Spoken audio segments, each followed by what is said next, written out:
মন ট্ৰেইনিং কৰিব লাগে নেকি আৰু মোৰ অতীতৰ কথা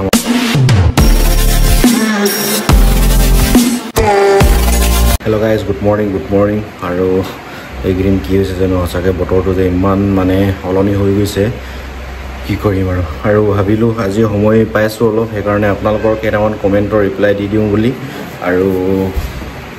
আজি ডিউটিলৈ যাব লাগে ডিউটিলৈ গৈ কি কাম হৈছে কি নাই আপোনালোকক ক'ম বাৰু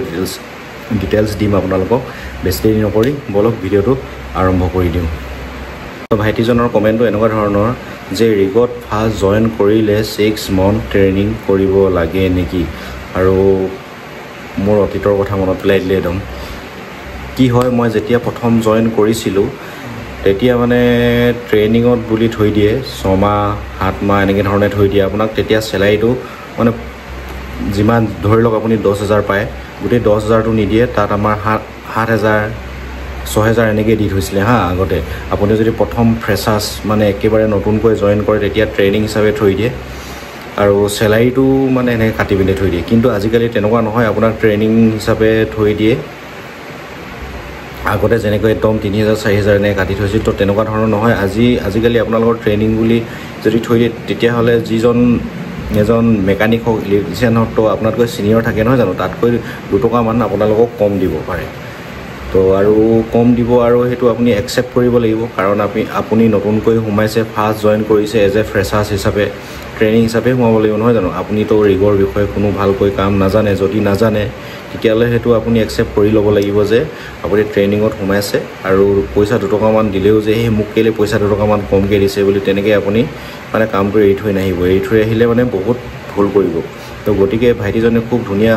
সুন্দৰ প্ৰশ্ন এটা সুধিছে যে ফাৰ্ষ্ট জইন কৰিলে মানে 6 মান্থ আপোনালোকে 6 মান্থ নহয় 1 বছৰো বা 1.5 বছৰমানত ট্ৰেইনিঙত থৈ দিব পাৰে আৰু ট্ৰেইনিঙত থৈ দিলে আপোনালোকক মোৰ ফালৰ পৰা ভাল বুলি ক'ম মই কাৰণ আপুনি কামবিলাক শিকিব পাৰিব ৰিগৰ বস্তুবিলাকৰ নাম জানিব পাৰিব তো তেনেকুৱা ধৰণৰ আপোনাক তেনেকুৱা ধৰণৰ 6 মান্থ বা এবছৰ সেনেকৈ ট্ৰেইনিঙত থৈ দিব পাৰে আৰু চেলাৰীটো 1,000 বা 2,000 কম দিব তো ইমান ডিফাৰেঞ্চ নাথাকে তো ভাইটিজনৰ কুৱেশ্যনটো মই ৰিপ্লাই দিব পাৰিছোঁ নে নাই পৰা আপোনালোকে কমেণ্ট কৰি জনাব আৰু যদি পাৰিছোঁ লাইক কৰিব আৰু তেনেকৈ ধৰণে আপুনি নতুনকৈ সোমালে এজ এ ট্ৰেইনাৰ হিচাপে সোমাব লাগিব যদি আপুনি বেলেগত এক্সপিৰিয়েঞ্চ লৈ মেলি আহিছে তেতিয়াহ'লে বেলেগ কথা তেতিয়াহ'লে আপুনি ডাইৰেক্ট এজ এ মানে এমপ্লয়াৰ মানে এজন মানে নিজৰ মানে এটা ৰেপুটেটেড যেনেকৈ আপুনি মেকানিক বুলি ডাইৰেক্ট সোমাব পাৰিব আগত ট্ৰেইনিং শব্দটো নালাগে ডাইৰেক্ট মেকানিক হিচাপে সোমাব পাৰিব কিন্তু আপুনি যদি মেকানিক হিচাপে সোমাইছে সম্পূৰ্ণ দায়িত্বখিনি আপুনি ল'ব লাগিব কাম কৰিব পাৰিব লাগিব কাম কৰিবলৈ জানিব লাগিব মানে কোনো টাইমত কি কৰিব লাগে সকলোখিনি আপুনি ডিটেইলছ জানিব লাগিব তো আপুনি যদি একেবাৰে ফ্ৰেছাৰ্ছ একেবাৰে নতুন হয় তেতিয়াহ'লে আপুনি ট্ৰেইনিং হিচাপে সোমাব লাগিব আৰু 6 মাহ 7 মাহ এনেধৰণে আপোনাক ট্ৰেইনিং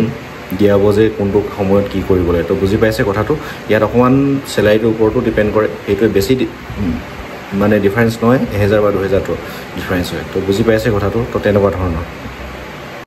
আৰু ভিডিঅ'বিলাক মই বৰ বেছি দীঘলীয়াকৈ বনাব নিবিচাৰোঁ কাৰণ আপোনালোকৰো সময় মানে অভাৱ মানে সকলোৰে আজিকালি ব্যস্ত হৈ থাকে সেইকাৰণে ভাবিলোঁ কম সময়ৰ ভিতৰতে